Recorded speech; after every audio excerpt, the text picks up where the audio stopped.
Ito? Okay na? Alors, ang ating pag-aaralan ngayon, kumbaga, naayon sa ginawa natin kaninang umaga. Kumbaga, tigil muna tayo ng saglit sa ating series ng Colossians. Bali, topical ang ating lesson ngayon. At dito, kumbaga, ang ating pag-aaralan, ang sabi nga niya rito, why we baptize? Bakit nga ba tayo nagbabautismo? Kumbaga, yung ating mga nabautismuhan ng Maragasi, kumbaga, halos katatapos na nilang mag-aaral. Ngayon, kumbaga, yung mga matagal na nabautismuhan, maaaring tayo ma-review. At yung mga hindi pa nakapag-bautismo, magkaroon sila ng idea kung bakit nga ba nagbabautismo. Ngayon, sa ating pag-aaral, kumbaga, bakit tayo magpatuloy, samahan niyo po muna ako sa panunang pananangin. Minsan pa patuloy kita, O Diyos, na pinupuri, pinasasalamatan. Tunay nga, O Diyos, na ikaw lamang ang nag-iisang Diyos.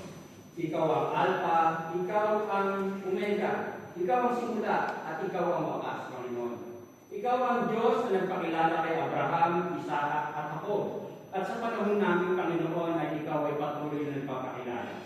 Salamat po, Diyos, sapagkat tunay nga na dakila ka, makapangyarihan ka. Tunay nga na ikaw po ang may kontrol sa lahat ng mga bagay. Wala kami dapat ipangamba sapagkat tunay nga na ikaw po ang may hawak ng lahat na nangyayari sa buhay ng iyong mga hinihiran, Panginoon.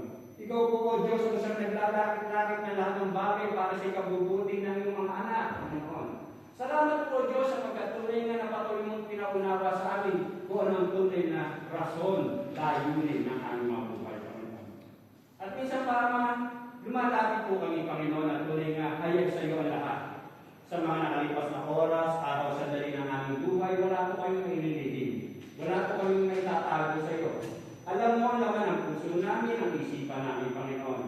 Kaya nga po, bago po kami magpatuloy, lumalapit kami muli sa iyong trono ng biyaya. At patuloy namin kinikilala, O Diyos, sa iyong kabanalan. Humihingi po kami, Panginoon, ng paglilinis upang sa rin wala pong magiging balakid o hadlang sa aming pag-aaral sa mga sandaling ito, O Diyos. Tunay nga na ang mga pag-aaral na ito ay tunay na maging katanggap-tanggap sa iyong harapan, Panginoon. At muli po, Ama, sa tulong biyaya mo, sa pamamagitan ng Santong Espiritu, patuloy mong pagkalooban ng karunungan at kaalaman, una iyong lingkod, Panginoon, maging ang bawat araw kinig ng mensahe sa mga sandali ito. Upang nang sa iyon tunay nga na maintindihan at maunawaan po namin ang nais mong ituro sa mga sandali ito, Diyos.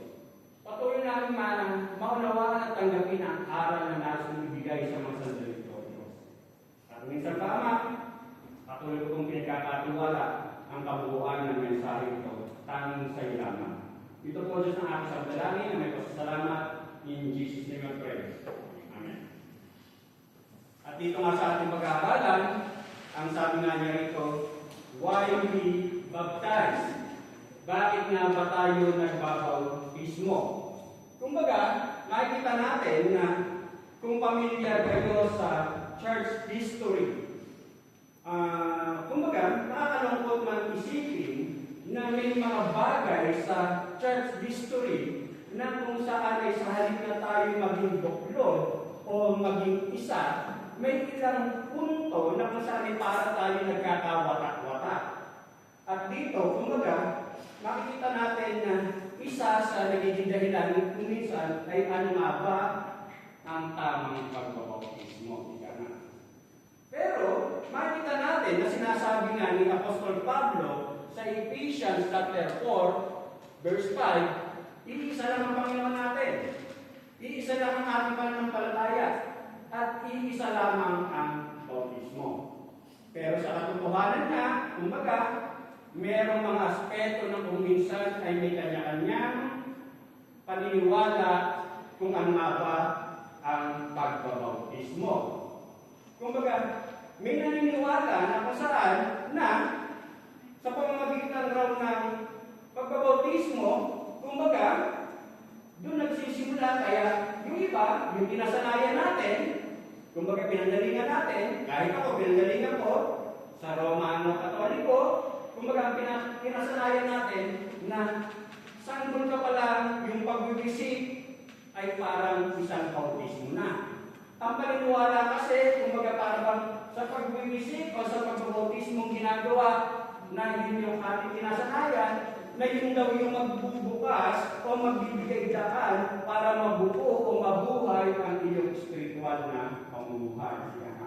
Kumbaga meron din mga Lutherans, Orthodox churches na yan ang pinaniniwalaan. Pero kung pag-aaralan natin sa kabuuan ng Biblia, isa siyang malikaran.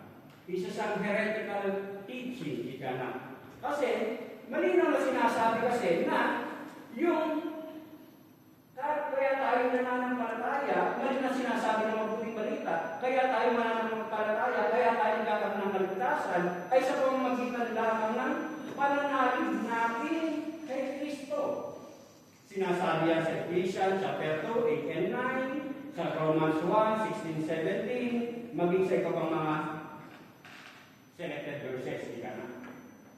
At dito, malinaw sinasabi na walang anumang bagay nor it was administered to anyone can confess eternal life or forgiveness of sins. Walang anumang mga dapat natin sa sariling gawa natin, sa sariling kakayanan natin, na ito'y magiging daan para tayo mapatawad sa ating mga kasalanan at magkaroon tayo ng buhay na walang hanggan. Wala. Kasi malinaw sinasabi ng salita ng Diyos na salvation is by grace. Na ang kaligtasan lamang ay sa pamamagitan lamang ng biyaya. Sa pamamagitan ng pananampalataya kay Kristo lamang. Ibig sabihin, kaya tayo magkakaroon, kung bakit tayo nagkaroon ng kaligtasan, dahil binigyan tayo ng biyaya na gusto kitang bigyan ng kaligtasan. Gusto kitang patawarin sa iyong mga kasalanan sa pamamagitan ng mananampalataya ka kay Jesus Christ. Yan ang malinaw na tinuturo ng salita ng Diyos. Ngayon sa ating pag-aaralan, mayroon tayo ilang mga i-review kung bakit nga ba tayo nagbabautismo. Yung una na pinapaalala sa atin sa mga sandali ito, ang sabi nga niya rito, because baptism is a symbol and testimony of the inward reality of saving faith in Jesus Christ. Kumbaga, isa siyang simbolo, isa siyang larawan, isa siyang pagpapatotoo na merong nangyayari sa loob sa'yo. Sa loob, sa sarili mo. Na ikaw ay mariligtas, nariligtas dahil sa iyong pananampalataya kay Jesus Christ. Kumbaga, yun yung unang punto na pinapaalala sa atin. Ang sabi nga, kumbaga, ngayon tatanungin natin, bakit? Ano ba ang ginagawa ngayon ng bautismo? What does baptism do? Bakit tayo magbabautismo? Ano bang ibinibigay ng bautismo? What does it actually accomplish? What benefit does it bring? Anong kabutihan kung bakit tayo magbabautismo? Yun yung mga pinakatanungan. At dito, kumbaga, makikita nga natin, nasabi ko nga kanina, kumbaga, may naniniwala, maging tayo, yung pinanggalingan ng karamihan sa atin, yung medyo nagpapasalamat kasi nagpiling bata kasi may mga regasyon nag-bautismo. May sister tayo na kapatan. Ang kinasanayan natin, ang pinanggalingan natin, ay dun sa infant baptism. Kumbaga, doon tayo simula na sanggol ka, kailangan ka mabautismoan. Pag hindi ka nabautismoan, magiging inyanak ka. Yun yung ating kinasanayan. At dito, makita natin na sinasabi nga na yung pagbibisik raw ng tubig sa bata o sa sanggol, ito raw yung magpapasimula para nasabihin yung kanyang yung buhay ay may lalakaran, mabubuhay sa pananampalataya. Kung ito raw yung magiging unang hakbang. Nandiyan nga yung mga naniniwala dyan, yung mga Lutherans, Episcopalians, yung Roman Catholic, yung mga ilang naniniwala dyan. Pero, meron din mga Reformed Christians, kumbaga talagang Bible, biblical na talaga, kahit ako, kumbaga, Ang LJPF Reformed Christians yan. Pero, kumbaga, makikita natin na hindi natin pinapractice kasi may ilang Reformed Christians na pinapractice din yung infant baptism. Kasi nga, ang panimula natin, kumbaga, minsan nagiging nagkakaroon ng pagkakaiba sa pananaw. Katulad halimbawa ni John MacArthur at ni R.C. Sproul. Magkaibigan yan. Pareho silang Reformed Christian theologians. Pero si John MacArthur, hindi siya naniniwala sa infant baptism. Si R.C. Sproul, naniniwala. Maging si Martin Luther, naniniwala sa infant baptism. Kasi, ang paniniwala kasi ng iba, na kaya raw nila ginagawa yung infant baptism, ito yung nagsisimbolize na sa future na darating ay mare-regenerate o mabubuhay ang kanilang buhay pananampalataya sa kaligtasan tingnan. Kung ba yung future na mananampalataya sila bilang paghahanda sa gagawing pananampalataya. Halimbawa, yung mga bata natin, ang mga children's ministry natin, na siyempre, ang mga genitory nila, nasa sa church na. Kaya ang paniniwala nila, kumbaga, magiging Kristiyano rin sila, tatanggapin rin nila si Jesus Christ. Pero sa atin, naniniwala tayo na hindi natin sila pipilitin, sila mismo ang mag-desisyon. At dito, makita nga natin na sinasabi nga na sa atin, karamihan sa mga baptist, kumbaga, maging sa atin, sa LJPF, naniniwala tayo na kapag kaya nababautismuhan, ikaw ay nasa tamang edad na. Naiintindihan mo kung bakit ka babautismuhan. Yun yung pinaniniwala natin, maging ang karamihan sa mga baptist church. Kasi nga, nasabi ko minsan may mga punto na pinagkaka-divisionan, pinagkaka-halayan, pero iisa ng Panginoon. Iisang pananampalataya, iisang bautismo. Pero ang malinaw na sinasabi sa atin dito na, kumbaga, ang bautismo talaga, kung uunawain mo talaga, nagpapabautismo ka kasi meron kang totoong pananampalataya kanino? Kay Jesus Christ. Kaya ka magpapabautismo. Dito sa Roman numeral 1 natin, meron tayo ilang sub-key points. Una, baptism is a symbol of salvation, not the means of salvation. Isa lamang siyang simbolo. Because hindi siya, ito yung talagang kailangan. Kumbaga, the act of baptism does not save anyone. Yung magpabautismo ka, hindi ito yung magbibigay para ikaw ay maligtas. At hindi kailan magbibigay sa'yo ng kaligtasan. Yung gagawin mong pagpapabautismo. At dito, malinaw na sinasabi na sa Ephesians 2:8-9 na that salvation is by grace through faith alone. Yung kanina nakita natin. Na ang pananampalataya natin ay yung kaligtasan natin ay sa pamamagitan lamang ng biyaya, sa pamamagitan ng pananalig natin lamang kanino? Kay Jesus Christ. Kaya tayo magkakaroon ng kaligtasan. At malinaw tinuturo yan sa aklat ng Roma, sa aklat ng Galatians, na yung pananalig natin kay Jesus Christ, yung pananampalataya natin kay Jesus Christ, ito ang siyang magbibigay ng kaligtasan at hindi yung gagawin natin na ang paniniwala kasi magbabautismo ako, yung ang sinasabi nga natin na sanayan natin, kaya ka nagpautismo, yung bata ka, para ito na yung lakaran mo. Pero hindi. Dapat kaya ka nagpautismo na nabigyan mo kung bakit ka nagpautismo. At dito, makikita natin na may mga ilang verses na kung saan ay sinasabi nila, ang sabi nga dun sa Acts 2:38, sinasabi ni Pedro, repent and let each of you be baptized in the name of Jesus Christ for the forgiveness of your sins. If this were the only verse in the Bible which dealt with the with this subject, we might conclude that baptism confers forgiveness of sins. Kasi ang sinabi lang dito sa Acts 2:38, isaliksikin nyo na lang, ang sabi niya rito ni Pedro, magsisi kayo at kayo magpabautismo in the name of Jesus Christ for the forgiveness of your sins. Kumbaga kung hindi mo siya masyadong iintindihin, ang iisipin mo ay yung baptism ang siyang magbibigay sa iyo o magkakaloob sa iyo ng kapatawaran sa iyong mga kasalanan. Pero hindi.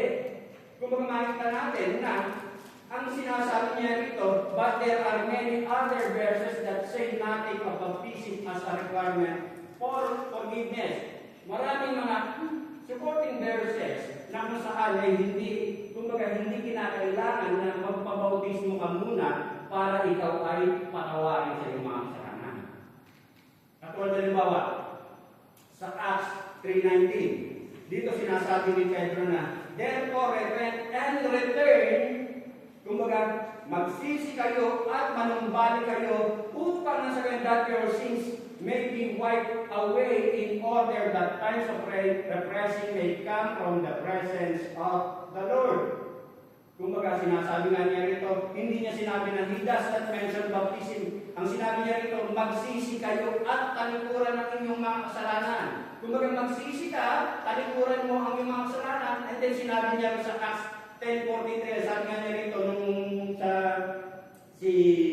yung mga hentil sa bahay ni Cornelius, kumbaga nakikita rito, sinasabi, of him, tinutukoy si Jesus Christ, all the prophets bear witness that through his name, everyone who believes in him receives forgiveness of sins. Kumbaga, dito, doon sa tahanan ni Cornelius, yung isang kapitanong Romano, makikita natin dito na sinasabi niya rito, of him, yung manampalataya na kay Jesus Christ, kumbaga, through his name, everyone who believes in him receives forgiveness of sins. Ibig sabihin, kailangan mong manalig. Manampalataya kay Jesus Christ para ikaw ay patawarin sa iyong mga kasalanan. At dito, kung titingnan mo rito sa Acts 10:43, walang binanggit dito na magpabautismo ka muna bago ka patawarin sa iyong mga kasalanan. Kumbaga, malinaw na makikita natin dito na, kumbaga, yung itinuturo na yung kaligtasan natin, kaya tayo nagkakaroon ng kaligtasan, nagsisimula yun dun sa nanampalataya ka. Nanampalataya ka kanino? Kay Jesus Christ. Doon magsisimula nung manampalataya ka kay Jesus Christ. Bakit ka nananampalataya? Dahil sa biyaya. Sino nagbigay? Ang Diyos. Kumbaga lahat ay gawa ng Diyos. Siya ang nagbigay. Kaya nga, wala kang dapat ipagmalaki. Siya ang nagbigay. Kumbaga, tatanggapin mo na lang. At dito, kumbaga, sinasabi nga rito na wala kang makita sa salita ng Diyos na nagsasabi siya'y nananampalataya kay Jesus na, kumbaga, kaya nga magpapabautismo kasi nananampalataya kay Jesus. Kumbaga yun yung isang hakbang na unang dapat mong gawin. Kaya nga sinasabi rito na kung tunay kang ligtas, saving faith is obedient faith. Kumbaga yung kung tunay kang may kaligtasan, natututo kang sumunod. Kumbaga may saving faith, may sacrificial faith, may sanctifying faith. Yung mga ragazzi natin, kumbaga saving faith. And then, habang lumalakad kayo, katulad sinabi ng bawa ni Sister Tess, paalala sa mga ragazzi, na kahit kami matagal na nabautismoan, may tukso pa rin, may problema pa rin. At yun yung sanctifying faith. Kumbaga, habang lumalakad ka, doon ka lalong matututo, lalago sa iyong buhay pananampalataya. Kaya huwag kang magmadali na huwag mong isipin muna yung sakana. Mabuhay tayo isa-isa lang. Kasi sapat na yung alalahanin sa isang araw. Huwag mo na pagprimahin kung importante. Naririto tayo sa tamang pagsunod na hinihingi mo siya. Scripture is clear that baptism always follows the faith which saves. Kaya nga, kung sinasabi nga tayo nananampalataya, malinaw na magpapabautismo tayo. Kasi yun yung unang kakita, unang simbolo. At ang sabi nga niya rito, baptism as the naturally understood consequence of believing. Kung baga yun yung unang hakbang. Kaya ka nagpapabautismo kasi nanampalataya ka. May makikita sa'yo. May outward testimony na makikita sa'yo. But, ang sabi nga niya rito, but it is not baptism but repentance and faith which bring forgiveness. Baptism is the outward sign of inward belief. It is a symbol of salvation, not the means of it. Kumbaga, yan natin makikita. Na yung bautismo, isa siyang kakita, simbolo na may nangyayari sa iyo. It's a symbol of salvation, not the means of it. Ang sabi nga niya rito, may ilang mga verses na magpapakita na kung saan ay few verses that show that baptism always follows saving faith. Na kung totoo kang nanampalataya, walang magiging hadlang para hindi ka magpabautismo. At dito, halimbawa dun sa Acts 2:41, ang sabi nga niya rito, so then those who had received this word were baptized.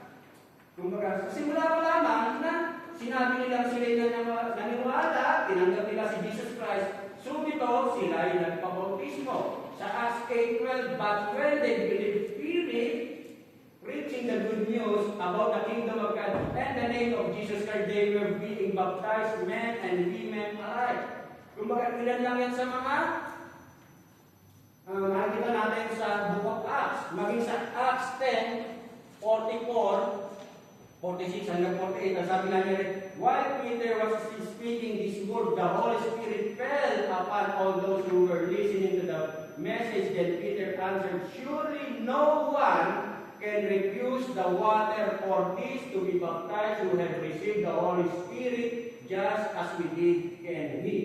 And he ordered them to be baptized in the name of Jesus Christ. Kumbaga, malinaw na makikita natin dyan sa lahat ng mga verses na yan na sa Book of Acts, kumbaga tinuturing na Acts ay historical books, ika nga. Ang mga unang nanampalataya talaga, wala naging hadlang, so ito, nagpapautismo. At dito, makikita natin na dun sa Acts, sabi dun sa Acts 16:30-34, ito yung, kumbaga yung si Paul and Silas na nagkaroon ng lindol at natakot yung jailer. Ang sabi ng jailer, Panginoon, lingkod, ano kung kailangan mong gawin para ako'y maligtas? Maging ang aking sambahayan, ang aking buong pamilya, ano kung kailangan mong gawin para ako'y maligtas ang aking sambahayan? Ano sabi ni Pablo, ni Silas? Tanggapin mo si Jesus Christ bilang personal Lord and Savior. Ikaw at ang iyong sambahayan ay maligtas. Kumbaga, ito yung sinabi ni Pablo dun sa Banay Bilangguan. Ngayon, itong Acts 16-34, ito minsan yung ginagamit ng mga naniniwala sa infant baptism na kasi sabi, ikaw at ang iyong sambahayan ay maligtas. Ito yung sinasabi nila na maaari may sanggol doon, kaya pati yung sanggol ay kanila na pinabautismuhan. Pero kung babasahin mo, wala naman ang lagay ng sanggol. Ang sabi ron, lahat na nanalig, kung babasahin natin, lahat na nanalig doon sa sambahayan na yun, sila ay nagpabautismo, tinanggap nila si Jesus Christ at sila ay nagpabautismo. Kung makita natin na dito, ang sinasabi nga na wala tayong makikita sa New Testament, sa Biblia, na they were baptized and later believed. Kung wala tayong makikita na nagpabautismo muna sila bago sila nanampalataya. Wala tayong makikita. Bagkos, kaya sila nagpabautismo dahil sila ay nanampalataya. Yun ang dapat natin makita. At dito, dun sa pangalawa, sinasabi nga na baptism is a symbol of cleansing from sin, not the means of cleansing from sin. Kung bagay yung pagkabautismo, isa sang simbolo, isa sang larawan na tayo nilinis na sa ating mga kasalanan at hindi ito yung kailangan para tayo nilinisin sa ating mga kasalanan. Kasi, the water of baptism features cleansing from sin, but immersing someone in water cannot cleanse the heart. Ano sabi? Yung water baptism, paglalarawan lamang yon na tayo nililinis sa ating kasalanan. Paglalarawan, simbolo. Nakiget nyo? Imagine nila, paglalarawan lamang. Pero, ang sinasabi nga niya rito, kahit inubog ka sa tubig, kahit inubog ka at hintayin mo hanggang lumiwanag bago ka iahon, hindi malilinis yung puso mo, ika nga. Natatawa sa ko rin. Kasi yun yung biruan mo yung mga redaksi, hanggang hindi mo nakikita yung liwanag, hindi ka iahon. Kumbaga, kasi kahit inubog ka, hindi na mo mababago yung puso mo kahit inubog ka sa tubig eh. Maggagagalong ka, hindi mo pa nakikita yung liwanag. Only the blood of Christ applied to a person's heart through faith can do that. Kapag naintindihan mo na yung dugong tumagas dun sa krus ng Kalbaryo, yung dugong tumagas kay Jesus Christ, sa pamamagitan na nananalig ka ron, nananampalataya ka ron, naintindihan mo, mababago ang puso mo. Yun. Hindi yung dahil pinulog ka. Yung pagbabautismo, simbolo na ikaw ay nilinis na sa iyong kasalanan. Kaya kailangan siyang gawin. At ang sabi nga niya rito, the water pictures the cleansing from sin that took place the moment they believed in Christ. Kumbaga, yung paglilinis, nagsimula na yon nung nanalig ka kay Jesus Christ. Kapag yung mga relasyon natin, hindi ka nga. Nagsira ko sa kanila last year pa. Ako nagshare ng evangelism sa kanila. Kumbaga, sige, palagpasin muna natin. Last year pa.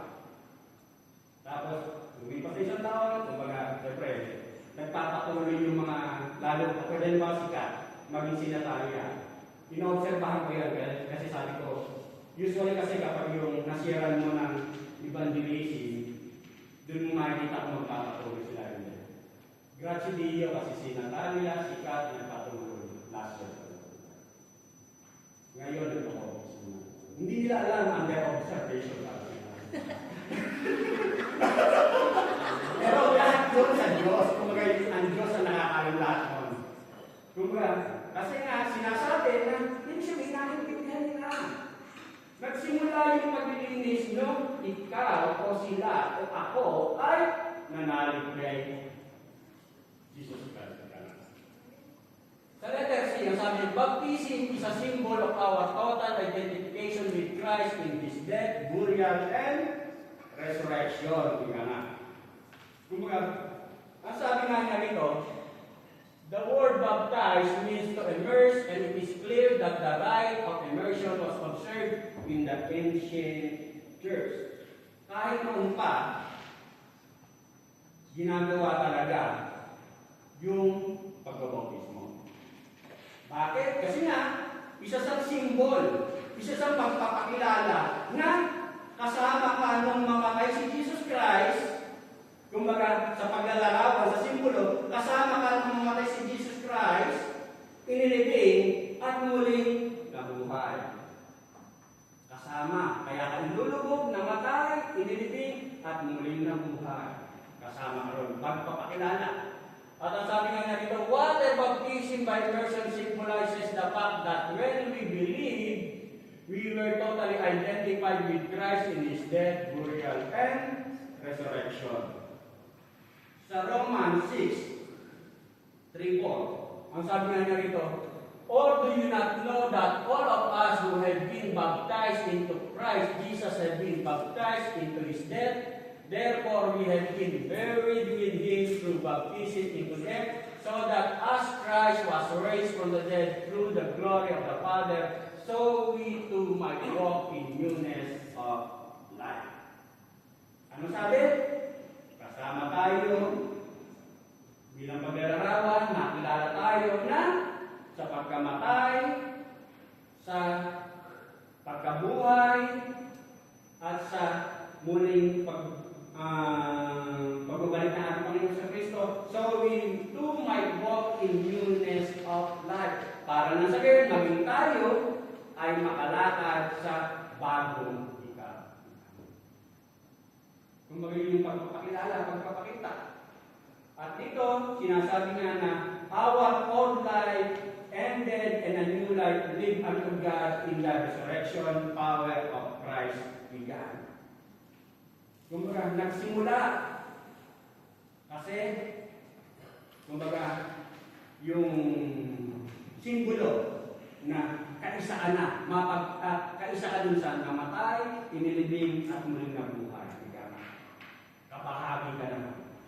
Doon sa letter D, sabi nga niya rito, baptism is a symbol of our identification with the church. Kumbaga, kaisa ka na sa iglesia. Kumbaga, hindi ka na naiba. Kabahagi ka na ng family church, di ba na? Ng family ng mga mananampalataya. So 1 Corinthians chapter 12, verse 13, for by one Spirit we were all baptized into one body, whether Jews or Greeks, whether slaves or free, and we were all made to drink of one Spirit. Kumbaga, a believer in Christ at the moment of salvation, kabahagi ka sa iglesia. Ano ba ang iglesia? Kalipunan ng mga mananampalataya. Kumbaga, yung pagpapabautismo mo, pagpapakilala na kasama ka na, kabahagi ka na, kasama ka na, kapatid ka na, sister ka na, ng isang kapwa mananampalataya. Water baptism symbolizes our identification with the church, which took place spiritually when we believe. Pero sabi nga, nagsimula na yun nung manalig ka kay Jesus Christ. Gagawin lang natin yung bautismo, ginagawa natin yung bautismo bilang larawan na makilala ka, kabahagi ka na ng pamilya ng mga mananampalataya. Ngayon, ang sabi nga sa letter E, therefore, baptism should be restricted to believers. Kaya yung binabautismuhan ay yun talagang nanampalataya. Kumbaga, nanampalataya ka rin kay Jesus Christ. Kasi sabi nga, yung una, symbolizes our salvation. Nagpapakilala na iligtasan ka na. Nanilinis ka na sa iyong mga kasalanan. Na kabahagi ka, makilala ka, kabahagi ka, magpapakilala ka, ang nire-represent mo na si Jesus Christ, at kapamilya ka na, kapuso ka na, o kapatid ka na. Lahat na, baka may magselos eh. Kumbaga, ng iglesia ika. At dito, kumbaga, sinasabi nga na, it must be restricted to those who give a testimony that they have trusted in Christ for salvation. Kumbaga, kaya yung nababautismuhan ay yung mga nanampalataya. Nanampalataya sa ating Panginoon Kristo upang sila ay magkaroon ng kaligtasan. Sa ating pag-aaral, kasi nga, siyempre, mahalaga si tinuturuan ko. Hindi ko na sasabihin, pero sa isang pag-aaral namin may nagtanong na, ay, Pastor, nabautismuhan na po ako. Kaya tinuturuan po ba ako? Kumbaga, valid, hindi po ba valid yun kasi binautismo na ako nung bata pa. Ang sabi nga, doon sa mga una natin pinag-aralan, na wala tayong makikita talaga na binautismo ka muna bago ka nanampalataya. Kumbaga, kaya ka nagpapabautismo kasi nanampalataya ka na kay Jesus Christ. Kaya sinasabi nga rito na kung ang pananaw natin ay dahil nga nabautismo na ako ng bata, sapat na yun. At ako'y ligtas na.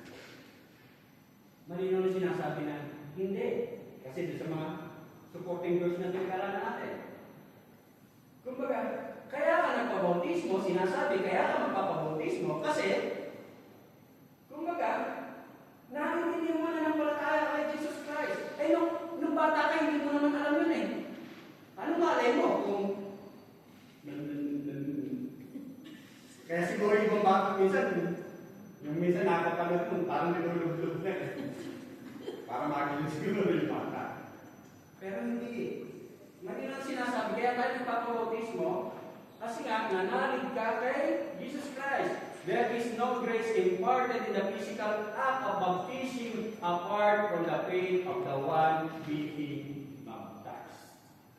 Kumbaga, wala tayong makakamtang biyaya o wala tayong makuhang biyaya dun sa nagpabautismo ka, maliban na lang kung nanampalataya ka kung bakit ka nagpabautismo.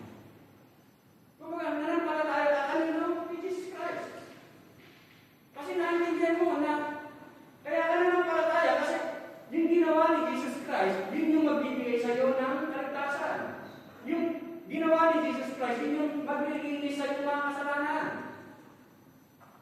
At sinasabi nga niya rito, to come upon one's infant baptism as the ground upon which one will stand before God is to trust in a false hope. Mali yung ating pinaniniwalaan. Mali yung pag-asa ng ating ginagawa. Kapag akala mo yung sapat na yun. Only personal faith in the crucified and risen Savior will avail sa spiritual blessings na tayo. Patatawarin sa ating kasalanan, ilinisin sa ating kasarumihan, pagkakalooban ng buhay na walang hanggan. Only kung tayo mananalig, naintindihan natin yung ginawa ng ating Panginoon at tagapagligtas niya. At ito, kumbaga, ang sinasabi na, dahil nga nanalig ka na, nanampalataya ka na kay Jesus Christ, ang dapat makita sa iyo na talagang nanalig ka na kay Jesus Christ ay yung pakikisama mo sa banal na kabunan. Kasi yan yung mismo tinuro rin ni Jesus Christ na alalahanin niyo ako. Kaya nga, ang sinasabi natin na ngayon sa mga bagong nagpabautismo, ito na yung bahagi nyo na nakikiisa na kayo sa pag-alala sa banal na kabunan. Kasi, kung may ugnayan na kayo, inaalala nyo na yung sacrifice ginawa ni Jesus Christ doon sa krus ng Kalbaryo. Kaya nga sabi niya rito sa 1 Corinthians 11:25, after the same manner also we took the cup, saying, this cup is the new covenant in my blood. This do as often as you drink it in remembrance of me. Kinikilala mo, inaalala mo yung ginawang sakripisyo ng ating Panginoon sa Kristo doon sa krus ng Kalbaryo. Baptism is an outward symbol and confession of an inward reality, namely saving faith in Jesus Christ. Yung pangalawa,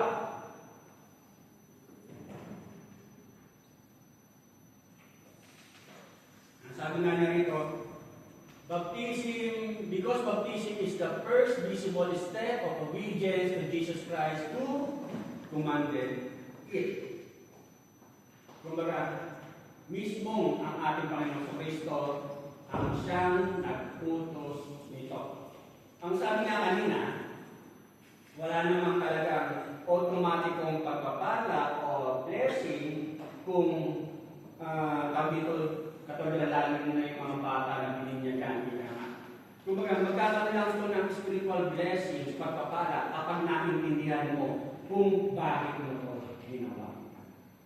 Pero kanina na sinasabi na God always blesses obedience. Kasi yung baptism ay mismo si Jesus Christ ang siyang nag-utos.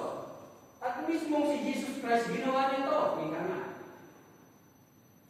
Kaya nga doon sa Matthew 28, 19-20, sabi nga niya 28, 18 to 20, and Jesus came and spake unto them, saying, All power is given unto me in heaven and earth. Go ye therefore and teach all nations by baptizing them in the name of the Father and of the Son and of the Holy Ghost, teaching them to observe all things whatsoever I have commanded you, and lo, I am with you always, even unto the end of the world. Kumbaga, ang pangako niya, kumbaga magpabautismo tayo, nanalig tayo sa Kanya, pangako niya, lagi natin siyang kasama. Kaya, ang sabi nga niya rito, if a person has truly believed in Christ, obedience to His commands will follow.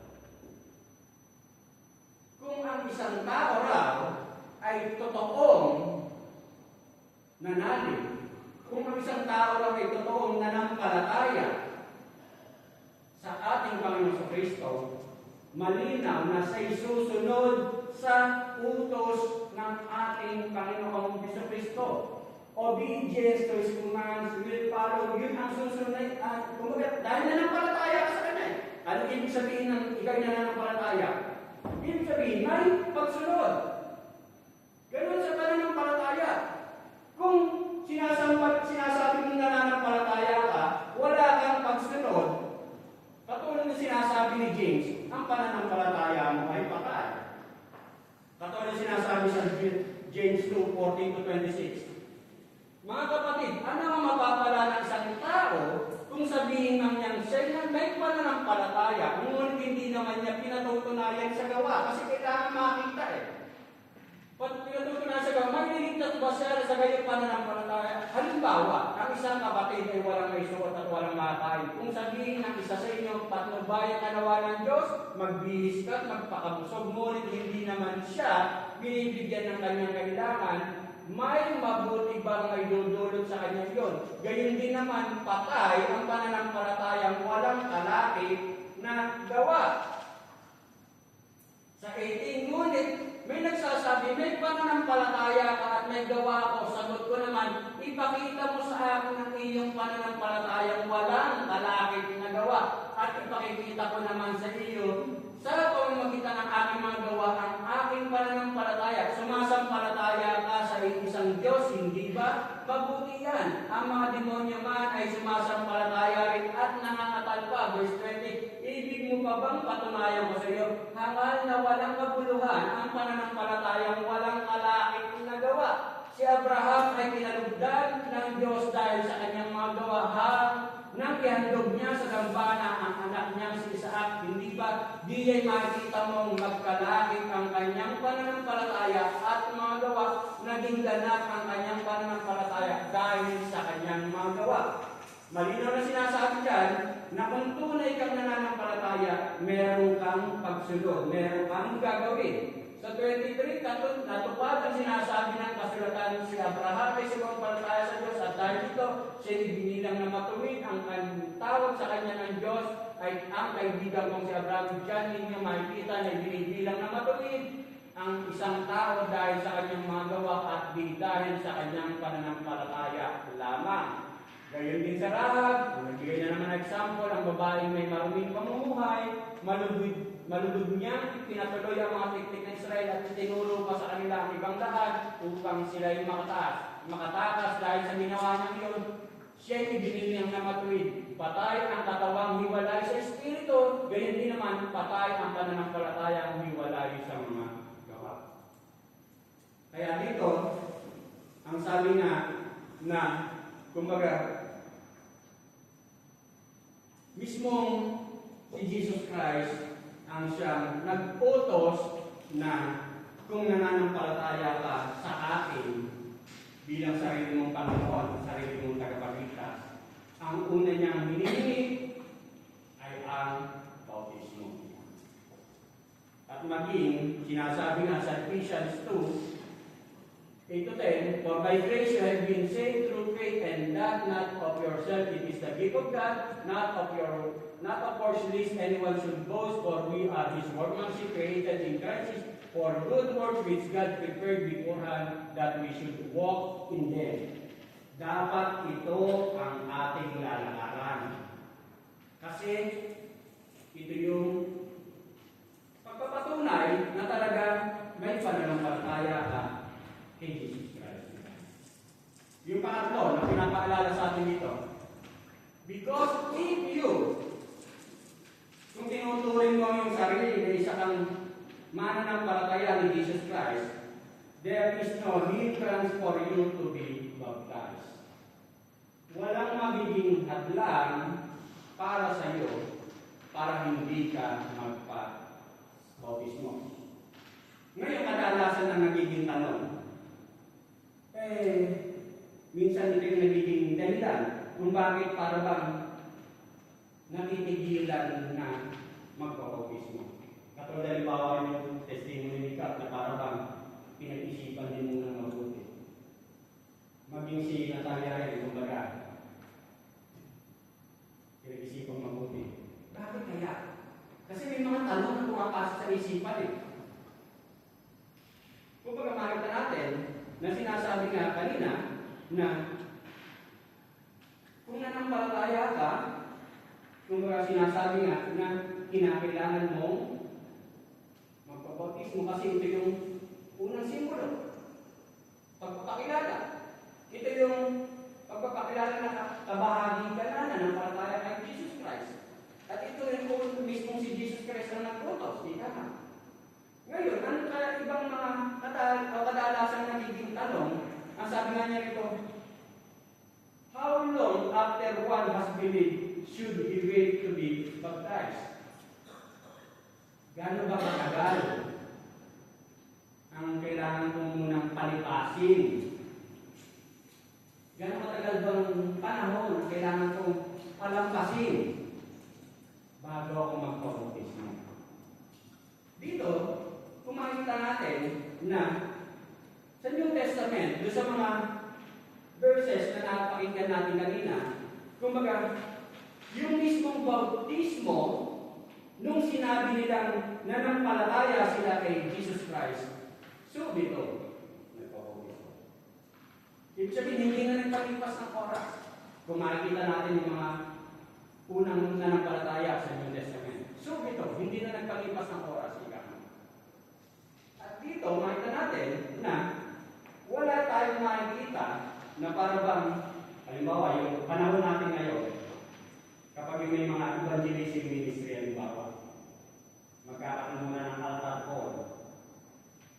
Tatanungin kung sino yung nanampalataya, lumapit o itaas ang kamay. Wala tayong nakikita sa Bible na gano'n. Ang malino na kakita na talagang nanampalataya sila ng pamubos. Kung mag-ginagamit din yan, gana, kapag maramihan. Pero, ang sinasabi, na kung talagang ikaw ay nanampalataya kay Jesus Christ, walang magiging hadlang para ikaw ay magpapautismo. Yun yung sinasabi. Ngayon, ang iba pang tanong na sinasabi natin na anong edad ba ang kinakailangan para halimbawa isang bata ay mabautismohan? Katulad halimbawa yung mga bago ng pabautismo, karamihan sa kanila o ilan sa kanila, lumaki sa church, ika na. Anong edad ba ang kailangan para sila yung bautismohan? Kumbaga, pwede bang may sapat na edad? Ang sinasabi rito, as long as naintindihan na nila ang ibig sabihin ng bautismo.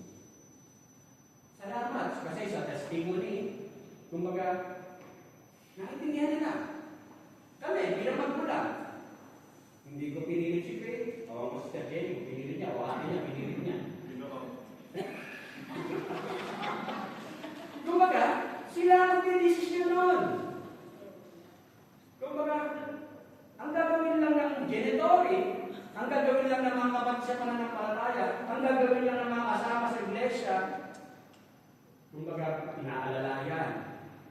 Pero ang desisyon, sila. Kumbaga, hanggang naintindihan nila ang desisyon na kung bakit sila magpapabautismo, sapat yun para sila magpapabautismo.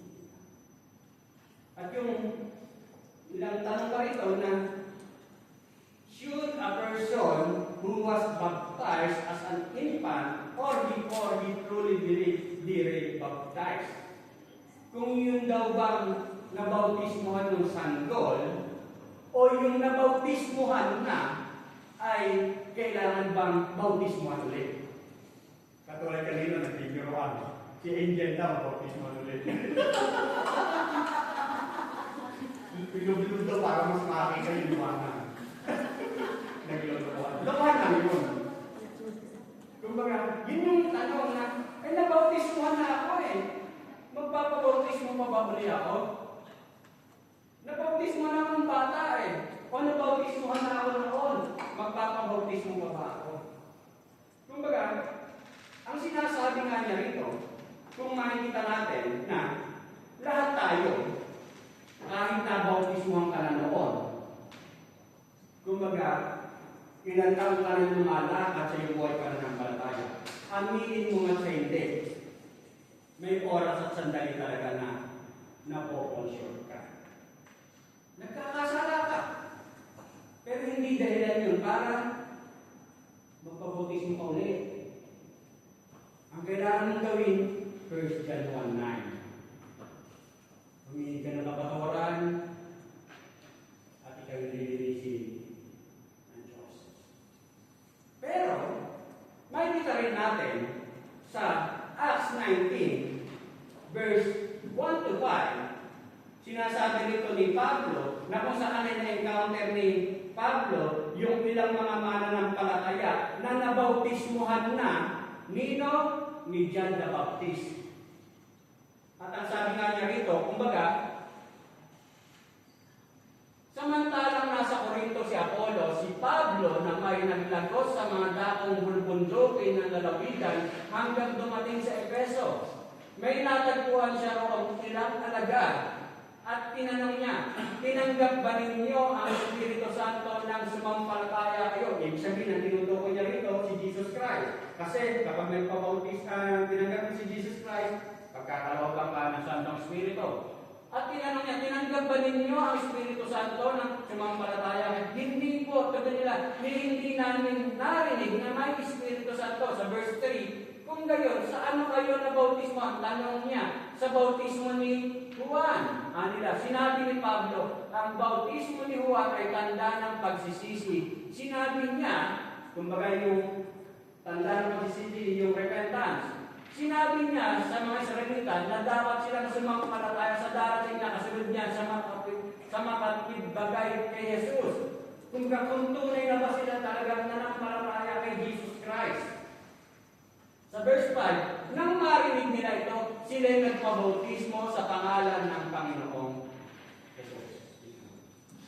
Kaya nga di ba ang tinatanong, do you believe Jesus Christ is Lord?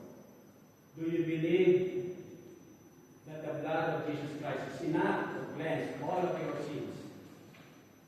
Do you accept Jesus Christ as your personal Lord and Savior?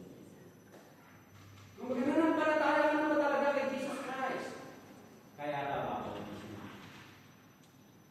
Kumbaga, kasi nga yun ang unang bagay na hinihingi na kung talagang nanampalataya kay Jesus Christ, walang magiging hadlang para ikaw ay magpa-bautismo. Ibig sabihin, this suggests that a person who was baptized before he came to personal faith in the Lord Jesus Christ, whether as an infant or older, should be rebaptized as a confession of faith in Christ. Kaya sa church, maging sa atin sa JPL, kaya nga may mag-aaral ng bautismo, yung mga bagong mananampalataya, o yung mga lumang mananampalataya, yung mga bagong mate, tinuturuan natin, kasi kung minsan, doon nila mas naintindihan kung ano ang ibig sabihin ng pagbabautismo. Kaya Kaya, ibig sabihin, nagkaroon talaga siya ng spiritual birth. Kasi mas naiintindihan niya. We all grow in our understanding of what saving faith means. Kung talaga naiintindihan mo na, kaya ka magpapabautis. Kaya dito, kumbaga, sa pag-aaral natin, ang sabi nga, why we baptize? Bakit nga ba tayo nagpapabautismo? At ang sabi nga narito, baptism is intended to be to the person baptized a sign of his fellowship with Christ in his death and resurrection and of his being engrafted into Christ and of the remissions of sins. At ang sabi niya rito, it also indicates that the baptized person has given himself to God through Jesus Christ so that he may live and conduct himself in newness of life. Para siya makalakad sa bagong ikaw na. Kaya mga kapatid, kumbaga, makikita natin na kung sinasabi mong nananampalataya ka na kay Jesus Christ, kumbaga, walang magiging hadlang para hindi ka magpabautismo. At kung hindi ka pa talaga nagtitiwala kay Jesus Christ, kumbaga, isang paalala na kung saan ay ang ating Panginoon Kristo ang ating talagang kailangan kasi yung desisyon mong gagawin dito, hindi lang para ito, kundi pang walang hanggan. Kaya suritin natin mabuti ang ating mga sarili. Kasi, ang sinasabi nga, the real salvation and conversion, forgiveness of sins, eternal life, always produces obedience to the command of our Lord Jesus Christ. At ang unang hakbang na hiningi ay magpa-bautismo. Be manalangin po tayo. Ama, salamat po sa mga araw na ito. Salamat po, Diyos, sapagkat tunay nga na patuloy mo kami binibigyan ng kaluwalagan sa mga sandali ito upang mas maintindihan po namin ang lakad na kanulubog sa iyo, Panginoon. Lord God, salamat po, Diyos, sapagkat sa oras ito, sa araw nito, may mga ragazzi na sumunod sa Panginoon, Panginoon. Kaya dalayan mo ako, Diyos, maging sa amin na nabautismuhan na, Panginoon. At maging yung mga hindi pa nagpapabautismo, Panginoon. Nawa po, Diyos, ay nagbigay ng kaliwanagan na ito, O Diyos, ang unang hakbang ng pagsunod na ikaw mismo ang siyang nagtutos, Panginoon. Bilang pagpapakita na kami nananalig at nananampalataya sa iyo, Panginoon. Lord, at ikaw po, O Diyos, ang aming kailangan. Ikaw ang naglilinis, nagbibigay ng kapatawaran sa aming karamihan, sa aming mga kasalanan. Binibigyan mo kami, Panginoon, ng rason, ng purpose, kung anong ibig sabihin ng tunay na hulugan ng buhay, Panginoon. At patuloy mong pinakikita sa aming mga na tunay na ang aming pananampalataya, Panginoon, ay may kasiguraduhan, Panginoon. Sapagkat anuman sa mga bagay na nangyayari sa mundong ito, O Diyos, lahat ng ito, O Diyos, ay pansamantala lamang. Pero ang aming pinananaligan, Lord God, ang aming pananampalataya na ikaw din, O Diyos, ang siyang nagbigay. At ang pananampalataya nito, O Diyos, ay sa pamamagitan niya po through our Lord Jesus Christ as our personal Lord and Savior. Salamat po sa mensahe. Ito po, Diyos, ang aking dalangin na may pasalamat. In Jesus' name I pray.